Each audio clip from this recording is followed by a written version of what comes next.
my little butterflies, welcome back to my channel Butterfly MUA. If you're new here, hi, my name is Mercedes, I'm the face behind Butterfly MUA, and if you are new, please consider hitting that subscribe button because when I hit 100 subscribers I'll be doing a giveaway. If you're not new, hi, welcome back. So today is a video about Liptember. So normally this month is called September, but for makeup lovers around the world and also for a lot of women suffering from mental health issues, September is also known as Liptember. I have written some notes down in my little diary, so if I'm looking down at all while doing this video, it's because I have the memory of a sieve and I can't remember what my notes are, so excuse that. So Liptember is September, but cool. September's cool anyway, like I have quite a few birthdays in September, like my family, like my husband and friends, so September's a cool month anyway. But it's also cool because it's helping to raise awareness for women's mental health, and we can do that by wearing our coolest and most funkiest lipstick shades. So buying and wearing a fun pink or red or purple lipstick can be such a cute and out there makeup statement, but it can also bring a conversation about women's mental health. So women, like, we've suffered from mental health for decades, as have men, but women's mental health has sometimes, or quite a lot of the time, been pushed to the side or classed as something else like hysteria. It's not been taken as seriously as it should have been. So Liptember was created, I believe, in Australia to sort of make a conversation and make women feel like they should not talk about it. Like, if you have mental health issues and you feel you need to talk to someone, or, you know, talk to a friend or a family member, or if you have a platform, reach out and speak to people that are in a similar situation to you. Like, you should never keep those feelings in. Like, I'm a mum and I'm forever saying to my daughters, like, if you have a problem, always come and tell me and daddy or a friend or nanny and granddad. You know, never keep those feelings bottled in, because at the end of the day they can make you really ill, or if you have a mental illness they can make you feel even worse and feel like you're trapped. But a lot of the time, just having a conversation with someone can uplift you and make you feel better. I hope what I say is not taken like as harsh. Like, I don't want to come across as harsh.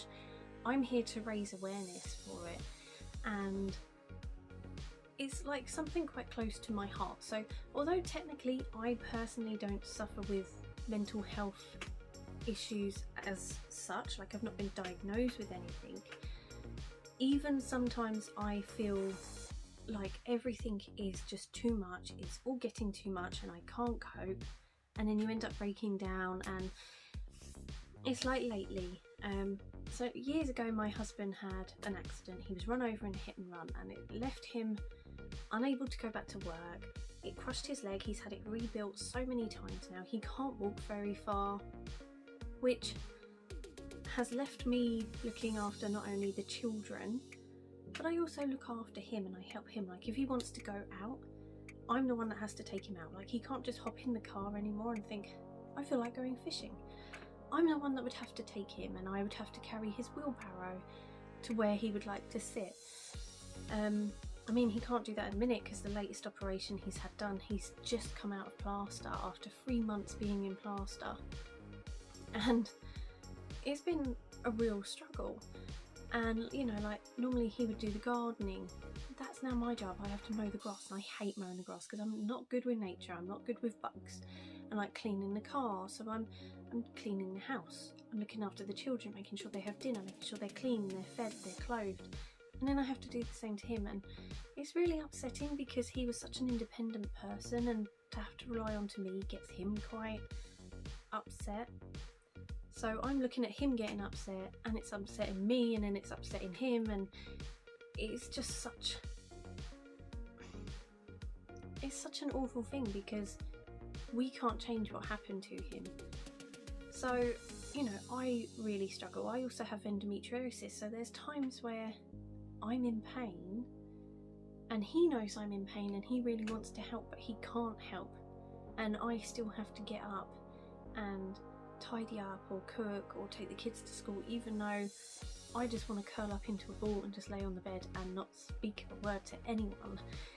It's that kind of thing. And like, even this weekend I had a bit of a breakdown because it all got on top of me. I also, I won't go into too much detail, but I mucked up something in my work life and I really thought that I had upset my work friends to a point where I was up at 1 o'clock in the morning in tears, literally in tears, and my husband was like, do you know what, you've got to try and stop taking everything on your shoulders, and you know, it's okay to cry and let it out, it's okay to talk to me and let it out. So although technically I don't suffer from a technical term of mental health issues, even stress throughout your life can cause like a mental breakdown, and you have like an episode where your brain just cannot cope, and you shouldn't feel bad about that.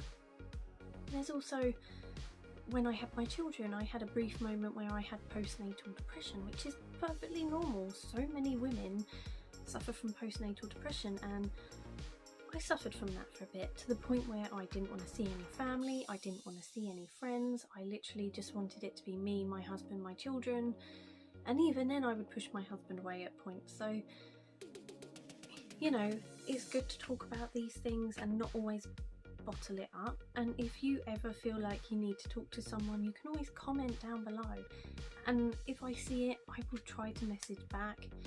If not, there are places that will help you, like you have the Samaritans and other great organisations that if you're feeling like you can't cope, you can phone them and they will give you advice and chat to you, and that is it. You do just need to talk. So if you're ever feeling low, find someone to talk to. Even if you have no friends or family that you feel you can talk to, there are organisations and places and people that will listen. Like even if you go to like your hairdresser, they are really good listeners. Like part of your training is you need to be good at listening. So there's always ways and places and people to see. So I'm going to delve into a little bit of the history of women's mental health and Liptember. So women's mental health throughout history has been either ignored, blamed on hysteria like I said before, or had tons of sexism or not had the proper research into it. I was talking to my husband about this the other day, and I was like, do you know what, it sounds funny when you say it, but actually it's really not funny. Like the ancient Egyptians and the ancient Greeks, if a woman was having like an episode where she felt mentally stimulated and couldn't cope with life, they thought it was the uterus. They thought it was her womanly insides that were playing up, causing havoc, and they thought the way to appease it or help the spontaneous uterus movement was to get like incense or smokes and stuff and waft it towards the vagina. Now, if a doctor had done that to me today, I'd be like, mate, what the hell are you doing? Like, I mean, I remember for years with my endometriosis, I was ignored. I was told it's just really bad period pain. Here, have another pill, have another pill, have another pill, take some painkillers, have a hot water bottle. It was ignored over and over again. But you know, medicine has come such a long way that after 6 years of me complaining, luckily one of my nurses that I went to see for a routine pill checkup, I mentioned to her that a family member had endometriosis and I was told that I was suffering the same symptoms. And you know what, I was pushed through, I was rushed through, I was seen, I had the keyhole surgery, they had a look, they found it, they lasered some away. I mean, this was about a year ago, so it's just before COVID hit, and it was such a relief the doctors listening and finding it and telling me, yes, this is what is wrong with you, it's not in your head, because I was starting to think, oh my god, what if it is just normal period pain, but I'm overreacting, it's all in my head. But it wasn't, it was not in my head, and it's such a relief when someone finally listens to you. So, you know, for a doctor back then to be like, oh, we just wafted some incense, when it could have been something else. It's a bit cringe, isn't it? It makes you feel a little tad angry for the women that would have had to suffer back then.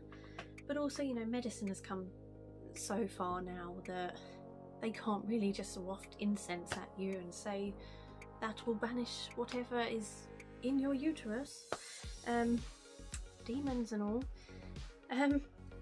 In some cases as well, like women would go to the doctor and complain, be diagnosed with hysteria, and they would then be told to get rid of that. They needed more sex and they needed to have more babies because the uterus and the womb was craving more babies. No, it's just because that's what men thought women should do and women should have, and it's not right. But you know, it did make me think, oh my god, really, is that how women were treated back then? But yeah, it was. There wasn't all this research into like women's bodies as there is now. I mean, I remember reading a book about like the pill, or a news article about the pill, and how when it first came out it wasn't technically designed on a woman, it was men trialing it and making it. But you know, it's women that have to use it, so it just makes for very difficult reading, especially because I struggle with that sort of problem in my life. It really, I'm just like, oh my god. And as history and time went on, women that were having mental health episodes were, or could have been classed as witches, and some were killed and burnt at the stake and murdered, and you know, all because of they had a mental health problem. And instead of people thinking, oh, she doesn't seem herself, she doesn't seem right, she's lost the plot, she needs help, oh, she's a witch, let's burn her and get rid of her. So you know, it's very sad how history has played out for women, you know. But at least now, hopefully, we are changing that. We have, you know, brilliant medical science and stuff today, so we still have quite a bit of a way to go. There are still women out there that are being ignored and they're not being taken seriously and they're being pushed to the side. But hopefully, fingers crossed, it will get better, and we're getting better, I hope. But the word hysteria was actually not taken away from Diagnostic and Statistic Manual until the 1980s. I hope I said this right. The manual, or DSM as it is known today, is a guidebook for psychiatric doctors and psychologists and nurses and stuff to that, to help define and diagnose mental illnesses, and it's constantly being updated. But it wasn't until the 1980s that that word was removed from that. I mean, hysteria really is not a thing, because it was just something that doctors and people were like, that's what you have because you're acting this way, and it was not.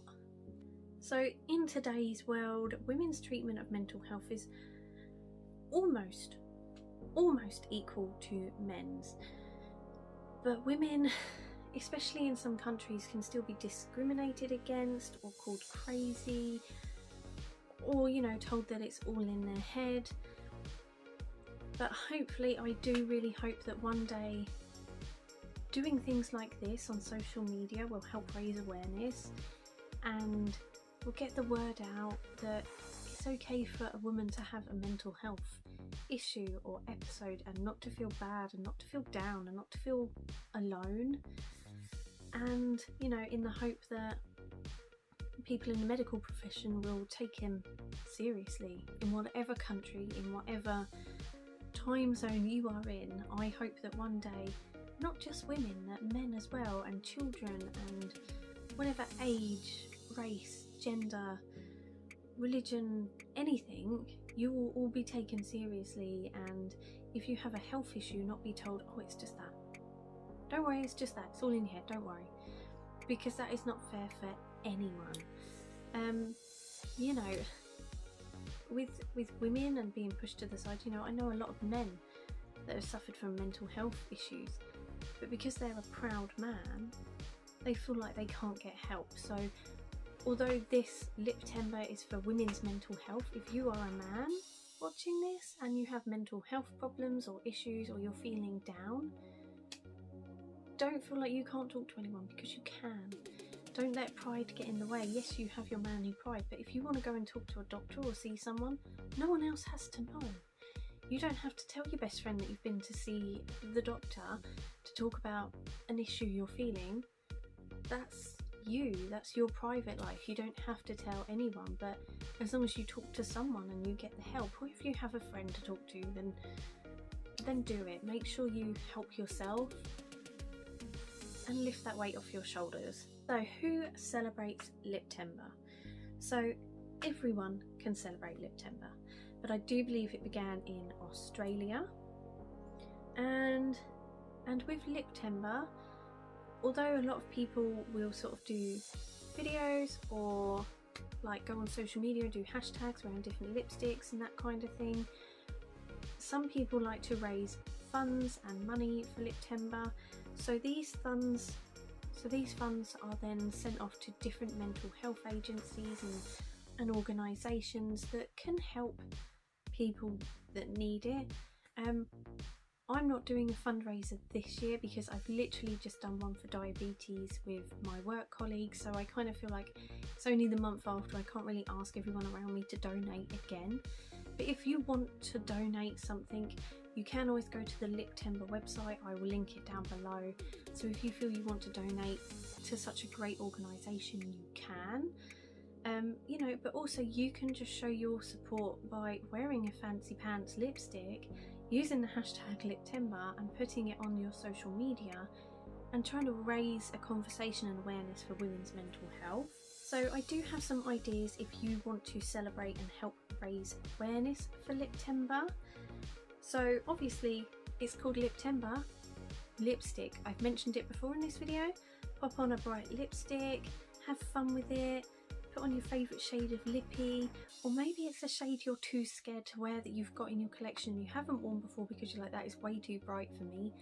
Grab it, take it out, put it on, take a selfie with it, you know, and just feel alive with it. Just wear it with confidence and pride and think, yep, I've got this lipstick shade on today, no one can touch me, no one can mess with me, I am amazing. I have been doing my own thing on my Instagram. I've been putting a different lipstick on every day and using the hashtag Liptember, just so I can sort of, I'm doing it as like a two-way different thing. I have so many lipsticks, so I thought this would be a great opportunity as well to go through my lipstick collection, see what I do and don't like, but at the same time use that energy in a positive way to raise awareness and, you know, just shout from my social media about Liptember and raising awareness. So I'm using it in a different way. So obviously lipstick is the key symbol for the campaign of Liptember. So you too could do what I'm doing and upload to social media. You could do a YouTube video, or you could just do it for you. Just wear it, you don't have to tell anyone, but you might get stopped in the street and be like, I really like that shade of lipstick. You'd be like, well, I'm wearing it for Liptember. You know, you can raise the conversation in other ways. If you are social media shy, don't feel you have to be forced onto social media to support such a great campaign. You can do it by just telling your friends.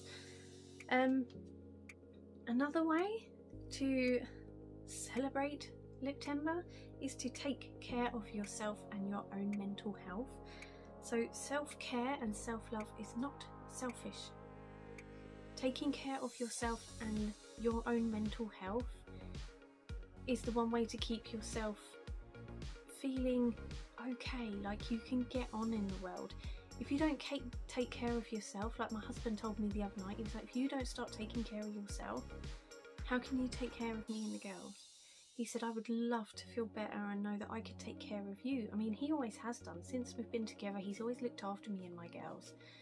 But now it's my turn to look after him and the girls. You know, and he was like, how can you do that if you're not well? If you are feeling mentally strained, he said, how can you keep going and keep looking after us? Because I do put everything on my shoulders, and I feel that if I can't do it or I'm not doing good enough, that's it, my mind has just gone, can't do this anymore. So self-care, self-love, not selfish, very needed. So I do have some ideas for some self-care. So you could have a nice warm bath with some bubbles, have a cup of tea or a glass of wine, light a candle and read a book, maybe put a face mask on, just chill out, relax, even if it's just for half an hour. Say if you've got kids running around, you know, when they go to bed, take time out for you. Definitely, like, that is one thing that I do like to do, is have a nice bath, read a good book and just block out the world for half an hour. Go for a walk and explore nature. See, I said earlier, I'm not really one for nature. I don't do bugs, I don't do gardening unless I really have to. But you might find that you connect really well with nature. So you might find that going for a walk down the park with a friend, or even on your own, as long as you're careful and you're safe and you tell people where you're going, you know, just going for a walk, even down, like, we have a local village with a row of shops, even just going for a walk down there and window shopping is enough to blow out the cobwebs and make you feel better. But like I said, if you are going for a walk by yourself, always tell someone where you're going. Always say, here mate, I'm just going for a walk down the park, do you fancy coming? Or if I'm not back, this is where I'm going. You know, always make sure you are safe. Do a face mask. So I did say, you know, when you're having your nice relaxing bath, have a face mask. Or you could sit and watch a nice girly film or whatever film you're into, like whatever genre, and make your own face mask. There's one I make with natural yogurt, some porridge oats and like a spoonful of honey, and I just put that on for 10 minutes and it makes my skin feel really nice and soft. So, you know, just doing something like that could just give you a nice time to relax, you know, while you're watching your favourite soap programme. Something like that could really, really help you de-stress. So you could have a pamper night with friends or family, or even if you have a social media channel, you could have like a group pamper night. And you know, if you can't be with the people you want to be with, you can do it over the camera. Like, say if COVID comes back big and nasty and we go into lockdown again, our cameras and phones and computers can do so much. So you could have like a telephone pamper night. You know, you can all have your cameras out and sitting there watching the same film and wearing the same face mask, and just, you know, feel like you're not alone. You're with other people, but they're just not in the same room as you. Yeah, definitely do that. It's a great one. An adult colouring book. So quite often in my local supermarket they have like a mindful colouring book for adults. Those are really great. If you've had a stressful day, take time out, sit down and doodle away. I've done it before. They're really, really good, and actually sometimes afterwards you're like, I've created this masterpiece, you know. So it's a really good and fun way. Plus, if you have children, and maybe if you don't have time to yourself very often, maybe to keep them quiet, you could get yourself a colouring book and get them one and be like, we're going to have a colouring night, and sit down together and just have a doodle, have a colour, have a hot chocolate or something, and just chill out. Another one is to like start journaling. Some people like writing down how they're feeling. You know, sometimes just writing it down and getting it out. If you can't speak to someone, just putting it on paper can sometimes make you feel better. You know, so journaling is also a great way to de-stress. You could call a friend or family member, even if it's just for 10 minutes, have a quick chat, catch up, see how they are. Paint your nails. This is definitely a good one. I love painting my nails, and having a fresh coat of nail varnish always makes me feel happy. Like at the moment my nail varnish is chipping, so I definitely need to take it off. Maybe tonight or tomorrow night I might sit down and just breathe and paint my nails. Play with makeup. So this should have been number one really, because that's what I'm doing. To de-stress, and make myself feel better. I like to play with makeup, I like to film makeup tutorials or just review makeup. Some people make such a big career out of this, but I just like doing it for me. I like doing it, showing off what I have or what skills I have, what I can do with certain makeup looks. So, you know, it's definitely a great way as a hobby, or if you want to do it as a career, just to chill out and sit in front of the camera. And although I'm talking to myself at a camera, it's kind of like I'm talking to a friend that I can't see and I don't always know, but I'm communicating with someone. Even if only one person watches a video of mine, I've communicated with someone. So, you know, play with makeup, that's always a good one. And I especially found playing with makeup helpful when my youngest was diagnosed with hypermobility, so she's in a lot of pain. My eldest was diagnosed with epilepsy, so you know, she could be very poorly. Then my husband had his accident, I got diagnosed with endometriosis, then my stepdad was diagnosed with cancer and passed away, and we had a good few years where so much was going on that I thought, do you know what, I love watching makeup YouTubers. Maybe if I sit down and play with makeup and just take myself out of the normal world and go into a makeup-y world, I won't feel so stressed. And actually, if I have a couple of weeks where maybe I'm not great, or my husband's not great, or the kids aren't great, and I don't have time to myself to film, I am a mess. I get really agitated and angry and just not myself. So, you know, definitely take time out for you. Definitely do something you are interested in and brings you out of yourself and makes you feel better. And that for me is definitely makeup. So yeah, that is Liptember. That is what Liptember means, what it means to me, what you can do. I am going to do an update video later on in the month where I might just do a quick video where I show you all the lipsticks I have worn and tried out during the month. Might not be a full 30, 31, however many days we have in September. You know, just because there's going to be days where I'm like, I can't be bothered to put lipstick on. You know, that kind of thing. But I'm going to try and do as many as I can. And yeah, take part, have fun, let's raise some awareness together, and I will update you how my Liptember challenge has gone, and I would love to see yours as well. So I hope you enjoyed this video, and wow, the postman's just come, and wow, that sounded really heavy. Wow, we have ordered some spider traps because our house is really old. There's cracks everywhere, there's holes in the floorboards. So yeah, we ordered some spider traps, so hopefully those have come, because some of the big house spiders we're getting at the moment,